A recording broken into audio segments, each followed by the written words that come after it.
আসসালামু আলাইকুম।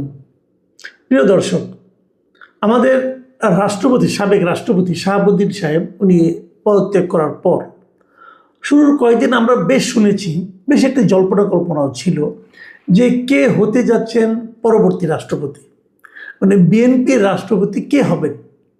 এটা নিয়ে প্রথম 2-3 দিন বেশ জল্পনা কল্পনা হলো। স্থায়ী কমিটির কেউ হবেন নাকি বাইরের থেকে কাউকে নিয়ে আসা হবে, অথবা দেশের বাইরে থেকে কাউকে নিয়ে আসা হবে, এমন আলোচনা শুনলাম। এই সব আলোচনায় কিন্তু আছে, মানে কোনো আলোচনায় বাতিল হয়ে যায়নি। কেউ কেউ বলছিল একজন অবসরপ্রাপ্ত বিচারপতিকে আনা যেতে পারে, কেউ কেউ এটাও বলছিলেন যে অবসরপ্রাপ্ত সামরিক কর্মকর্তাকে করা যায় কিনা। আবার এমনও শুনলাম, একটা পত্রিকায় দেখলাম বেশ তারা জোর সে বললো যে এমন একটা নাকি খুব জোর গুজব আছে এবং জোর আলোচনা আছে যে ডক্টর মোহাম্মদ ইউনূসকে রাষ্ট্রপতি করা যায় কিনা। তো বোঝা গেল সবাই যার যার মতো করে একটা একটা করে ইস্যু পাবলিককে খাওয়াতে চাচ্ছে, গেলাতে চাচ্ছে যে একে বানান, ওকে বানান, তাকে বানান, এরকম আর কি। তো হতে পারে এই সমস্ত প্রবণতা, এই সমস্ত প্রচেষ্টাকে আমি একদম উড়িয়ে দিই না, কিন্তু এক্ষেত্রে একটা মোটামুটি অবশেষে আমরা দেখলাম যে গত রাতে, মানে শনিবার রাতে একটা কনক্রিট ধারণা মতো পাওয়া গেল। সেই ধারণাটা কি, বিএনপির যে স্থায়ী কমিটি আছে, স্থায়ী কমিটি হচ্ছে বিএনপির সর্বোচ্চ যে কমিটি, সেই স্থায়ী কমিটি একটা মিটিং বসেছিল এবং মিটিংয়ে তারা ঠিক করেছেন যে কাকে রাষ্ট্রপতি বানানো যায়। সেই ঠিকটা কীভাবে, তারা একটা সিদ্ধান্তে আসছেন আর কি। রাষ্ট্রপতির নাম ঠিক করেন নাই, তারা একটা সিদ্ধান্তে আসছেন যে তারা কোন প্রক্রিয়ায় রাষ্ট্রপতি মনোনয়ন করবেন। কারণ মনোনয়নের প্রথমে ইলেকশনের ব্যাপার আছে, কাজে তবে যেহেতু বিএনপির নিজেরই 2/3 মেজরিটি আছে, কাজে বিএনপির পক্ষ থেকে যাকে মনোনয়ন দেওয়া হবে কোনো সন্দেহ নাই, দ্বিধা নাই যে তিনি নির্বাচিত হয়ে যাবেন। এটা আমরা আগেও দেখেছি, এটা 91 সাল থেকে আমরা এই প্রক্রিয়া দেখে আসছি। তো বিএনপির স্থায়ী কমিটি কী সিদ্ধান্ত নিল, এটা হলো সবচেয়ে ইন্টারেস্টিং, সবচেয়ে ইম্পর্ট্যান্ট এবং আমার বিবেচনায় সবচেয়ে, মানে আমি এটাকে ফানি বলবো নাকি ভয়ঙ্কর বলবো আমি জানি না, আমার জন্য সবচেয়ে আপত্তিকর একটা সিদ্ধান্ত। তারা সিদ্ধান্ত নিয়েছে, আমি বরং আপনাদের পড়ে শোনাই। দৈনিক প্রথম আলোর এই সংক্রান্ত একটা রিপোর্ট প্রকাশিত হয়েছে। সেই রিপোর্টে বলা হয়েছে যে স্থায়ী কমিটির বৈঠক শিরোনামটা এমন ছিল যে রাষ্ট্রপতির প্রার্থী মনোনয়নের দায়িত্ব দলীয় প্রধানকে দিল বিএনপি, এটা শিরোনাম। আর যদি আমি প্রথম লাইনটা পড়ি, প্রথম বাক্যটা আপনারা শুনুন। দীর্ঘ আলোচনার পর রাষ্ট্রপতি পদে দলীয় প্রার্থী মনোনয়নের দায়িত্ব বিএনপির চেয়ারম্যান ও প্রধানমন্ত্রী তারেক রহমানের হাতে ন্যস্ত করেছে দলের নীতি নির্ধারণী ফোরাম জাতীয় স্থায়ী কমিটি। শনিবার রাতে গুলশানে চেয়ারম্যানের কার্যালয়ে এই বৈঠক হয়। তাহলে দাঁড়ালোটা কি, দাঁড়ালো হলো সর্বোচ্চ যে নীতি নির্ধারণী ফোরাম জাতীয় স্থায়ী কমিটি, তারা মিটিং করেছেন এবং সেখানে দীর্ঘ আলোচনা হয়েছে। দীর্ঘ আলোচনা হয়ে তারা এমন সিদ্ধান্তে পৌঁছেছেন, সেই সিদ্ধান্ত হলো যে জনাব তারেক রহমান দলের যিনি চেয়ারম্যান এবং একই সঙ্গে যিনি দেশের প্রধানমন্ত্রী, তিনি ঠিক করবেন যে কাকে দলীয় প্রার্থী হিসেবে মনোনয়ন দেওয়া যায়। আমি আগে বলেছি বিএনপি যাকেই মনোনয়ন দিবেন তিনি হবেন রাষ্ট্রপতি। তাহলে রাষ্ট্রপতি কে হবেন না হবেন এই দায়িত্বটা দেওয়া হলো কাকে, একজন ব্যক্তিকে। আমরা এই জিনিস আগেও দেখেছি, এটাতেও তাও একটু তারা ঘুরিয়ে ফিরিয়ে খেয়েছে যে তারা একটা মিটিং করেছে, মিটিং করে একজনকে দায়িত্ব দিয়েছে। শাহাবুদ্দিন সাহেব যখন রাষ্ট্রপতি হলেন তখন কিন্তু কেউ জানতো না কে হবে, মানে তৎকালীন যিনি প্রধানমন্ত্রী আছেন উনি আবার এদের সঙ্গে মিটিং করার কোনো প্রয়োজন মনে করেন নাই। উনি একা নিজের কাছে গোপন রেখেছেন, রেখে উনি শেষ মুহূর্তে ঘোষণা করেছেন অমুক হবে রাষ্ট্রপতি। তার মানে রাষ্ট্রপতি একটা নির্দলীয় পদ, কিন্তু মাথায় রাখবেন এটা একটা নির্দলীয় পদ এবং এই নির্দলীয় ব্যক্তিটি কে হবেন সেটা নির্ভর করছে একজন ব্যক্তির ইচ্ছা অনিচ্ছার উপর। সেই ব্যক্তিটা কে, তারেক রহমান, সেই ব্যক্তিটা কি খালেদা জিয়া, সেই ব্যক্তিটা কি শেখ হাসিনা, সেই ব্যক্তিটা কে, এটা আমার জানার কোনো প্রয়োজন নেই, এর ব্যাপারে আমার কোনো আগ্রহ নেই। কিন্তু বিষয়টা হলো একজন ব্যক্তি, তিনি হয়তো সবচেয়ে ভালো সিদ্ধান্তটাই নেবেন, কিন্তু একজন ব্যক্তি। এই যে একজন ব্যক্তির ইচ্ছা অনিচ্ছার উপর কিছু একটা হয়ে যায়, কিছু একটা বাধাগ্রস্ত হয়, অথবা কিছু একটা সিদ্ধান্ত হয়, রাষ্ট্রীয় সিদ্ধান্ত হয়, সর্বোচ্চ রাষ্ট্রীয় সিদ্ধান্ত হয়, এটাই হলো গণতন্ত্রের জন্য সবচেয়ে মারাত্মক ক্ষতিকর বিষয়। আমি আপনাদেরকে একটা কথা বলি, অনেক পুরনো একটা ঘটনা।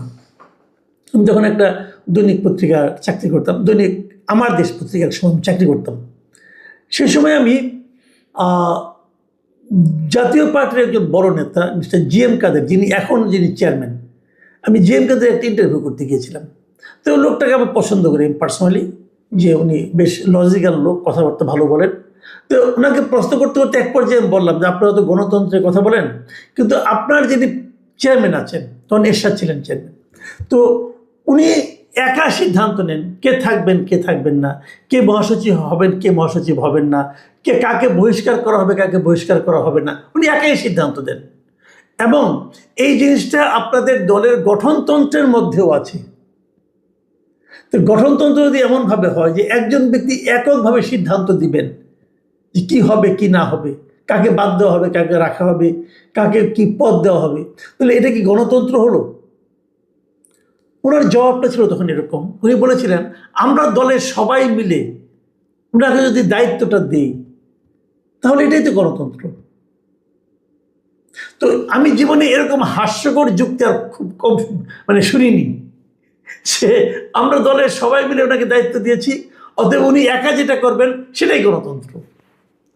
তো আমরা এখন সেরকম গণতন্ত্র দেখছি যে পুরো স্থায়ী কমিটি মিলে তারেক রহমান সাহেবকে দায়িত্ব দিয়েছেন যে আপনি বলেন কি হবে, যে হবে সেটাই হবে, এটাই গণতন্ত্র। এমনও হতো, এই জিনিসটা বাড়তে বাড়তে কেমন হয় আমি বলি, যেমন আগে আমরা দেখেছি শেখ হাসিনারা বলে ছাত্রলীগের সভাপতি সেক্রেটারি কে হবে, এই দায়িত্বটাও দেওয়া হতো শেখ হাসিনাকে। অথচ ছাত্রলীগ কিন্তু শেখ হাসিনার কেউ না, শেখ হাসিনার পার্টি কোনো অঙ্গ সংগঠন না। শেখ হাসিনা ছিলেন সভানেত্রী, ছিলেন আওয়ামী লীগের, ছাত্রলীগ আলাদা একটা সংগঠন। সেই সংগঠনের সেক্রেটারি প্রেসিডেন্ট কে হবে সেটা আওয়ামী লীগের যিনি সভানেত্রী তিনি নির্ধারণ করতেন। যুবলীগের কে হবে এটা উনি নির্ধারণ করতেন। স্বেচ্ছাসেবক লীগের কে হবে প্রেসিডেন্ট সেক্রেটারি এটা উনি নির্ধারণ করতেন। এবং আমার ধারণা আগামীতে বিএনপিতেও একই প্র্যাকটিস থাকবে, যে ছাত্রদলের সভাপতি সেক্রেটারি কে হবে এটা তারেক রহমান সাহেব নির্ধারণ করবেন, যুবদলের সভাপতি সেক্রেটারি সাহেব কে হবে তারেক রহমান সাহেব নির্ধারণ করবেন, স্বেচ্ছাসেবক দলের সভাপতি সেক্রেটারি কে হবে ওটাও তারেক রহমান সাহেব নির্ধারণ করবেন, এবং দেশের প্রেসিডেন্ট কে হবে না হবে সেটাও তারেক রহমান সাহেবই নির্ধারণ করবেন। আমার প্রশ্ন, তারেক রহমান সাহেব কি বলেছেন যে আমি সব নির্ধারণ করব? উনি বলেছেন? আমার ধারণা বলেননি। বাকি যারা আছে সবাই তার উপরে চাপিয়ে দিয়েছে, এটা এক ধরনের মোসাহেবি। এই লোকগুলি এত বড় বড় হয়েছেন, এত বড় সিনিয়র লিডার, এত বড় বড় মন্ত্রী, ওনারা একটা দল চালাচ্ছেন, দেশ চালাচ্ছেন, ওনারা সবাই মিলে, আমি নিশ্চিত ওনারা সবাই মিলে ওনার উপর চাপিয়ে দিয়েছেন।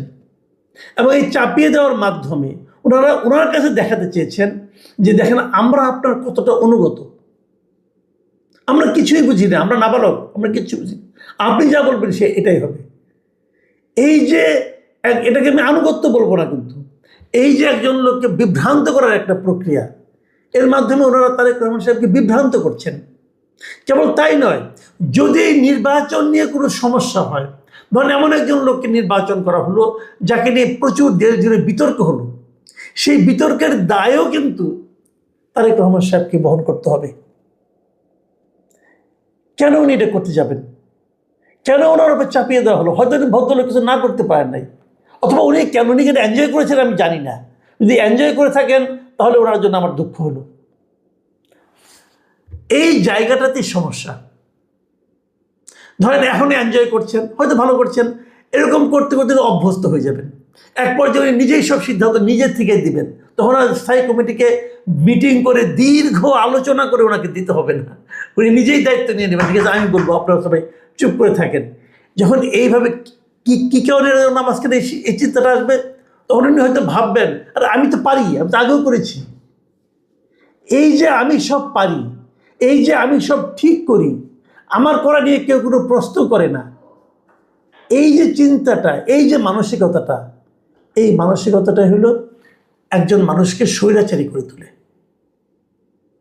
আমি মনে করি এখনও যেটা তেমন কিছু না, ছোট ঘটনা, কিন্তু আমার বিবেচনায় এই স্থায়ী কমিটি তারেক রহমান সাহেবকে সেদিকেই ঠেলছেন, আমাদের প্রধানমন্ত্রীকে সেদিকেই ঠেলছেন যে আপনি স্বৈরাচারী হন, আপনি সব বুঝেন।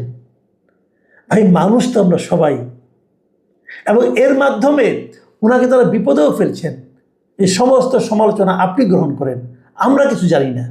এবং যখন যে লোকটা হবে, এবং এখানে আরেকটা লোভও কাজ করতে পারে বলে আমার ধারণা। লোভটা কি সেটাও বলে রাখি। এই যে স্থায়ী কমিটি, অনেকে বলা বলি করছেন যে স্থায়ী কমিটি থেকে হয়তো কাউকে প্রেসিডেন্ট নমিনেট করা হতে পারে। তো স্থায়ী কমিটিতে যারা আছে, আমার ধারণা সবাই নিজের থেকে একটু লোভ অনুভব করছেন, যদি আমার নাম বলে, যদি আমার নাম বলে।